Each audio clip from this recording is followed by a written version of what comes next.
Rajini sir எல்லாம் நீங்கள் பண்ணிக்க அதையும் கவனிப்பாங்க. நீங்கள் ஆட்சிக்கு வந்துட்டீங்கல்ல, மக்களுக்கான வேலையை பாருங்கள். அவர் வயசாகிடுச்சு, அவர் இந்த வயசில் நடிச்சிட்டு இருக்காரு. அவரை போய் சீன்றதோ, அவர் போய் கேவலப்படுறதோ, மீம்ஸ் போடுறது, சிலதெல்லாம் ரொம்ப கேவலமான ஒரு மீம்ஸாக இருக்குது.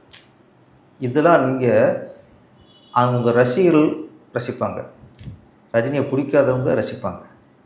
நான் சொல்கிற பொதுமக்கள் இருக்காங்கள, அவன் கவனிச்சுட்ருப்பான். அப்படி போன ஆட்சியில் அவன் கவனிச்சுட்டு இருந்தான். எதை கவனித்தான்? ஓ, உடனே பையனுக்கு சீட்டு, உடனே ஒரு எம்எல்ஏ, அடுத்த 3 மாதத்தில் ஒரு துணை முதல்வர். இதெல்லாம் தான் காரணம். நீங்கள் வந்து நல்ல திட்டம் பண்ணியிருக்காங்க, ஏன் ஜெயிக்கலை? சில திட்டங்களோட கண்ணை மறைச்சிடும், நடவடிக்கைகள் பார்க்கணும். நீங்கள் வந்து நல்ல திட்டம் பண்ணுறோம். கலைஞர் காப்பீட்டு திட்டம் அவ்வளோ சூப்பரான திட்டம், அடுத்தது கலைஞர் வரல இல்லை. அது மாதிரி நம்ம நல்ல திட்டம் வகுத்தோம், பெண்களுக்கு அதை கொடுத்தோம், இதை கொடுத்தோம், அதெல்லாம் ஏறாது.